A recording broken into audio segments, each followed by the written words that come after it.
नमस्कार, मैं हूं आपके साथ मयंक। तो देखिए, ईरान से बड़ी खबर। ईरान में सेना के काफिले पर हमला हुआ है और इससे काफिले की 2 गाड़ियों को बड़ा नुकसान हुआ।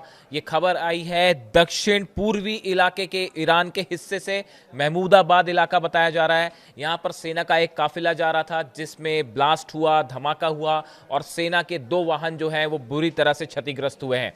देखिए, ये इन हमलों के पीछे किसका हाथ है ये आप सब जान सकते हैं। और ये 20वां धमाका है। अगर हम पिछले 10 दिनों की बात करें तो ये 20वां धमाका है जिसमें ईरान को निशाना बनाने की कोशिश की गई है। और जिस तरह से खबरें आ रही हैं, ये कहा जा रहा है कि इन धमाकों के पीछे मोसाद का हाथ है और मोसाद ने ये धमाके करवाए हैं।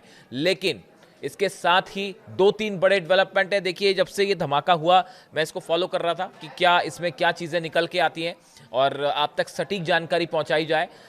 ये धमाके होने के बाद एक बड़ी बैठक हुई है ईरान में।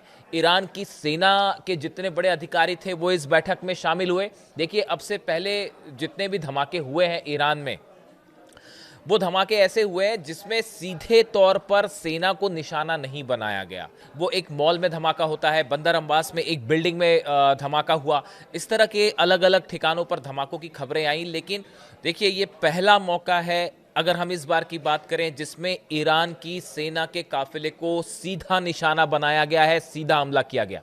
उसके बाद बताया जाता है कि एक बड़ी बैठक हुई है ईरान में। सोर्सेस से जो खबरें आ रही हैं, ईरान की सेना की अधिकारियों की एक बड़ी बैठक हुई जिसमें यह फैसला किया गया है कि अब ईरान जवाब देगा। जो अभी तक धमाके हो रहे थे, अब उसका ईरान की सेना ने जवाब देने का मन बना लिया है। और हो सकता है कि अगले चंद घंटों के अंदर या अगले कुछ दिनों के अंदर इसका बड़ा बदला लिया जाएगा। देखिए, लगातार ईरान से इस तरह की खबरें हैं कि ये जो धमाके हुए लगातार इसके पीछे मोसाद का हाथ है।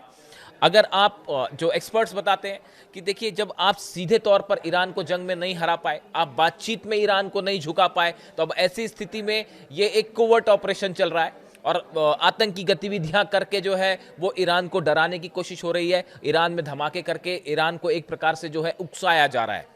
लेकिन देखिए, ये जो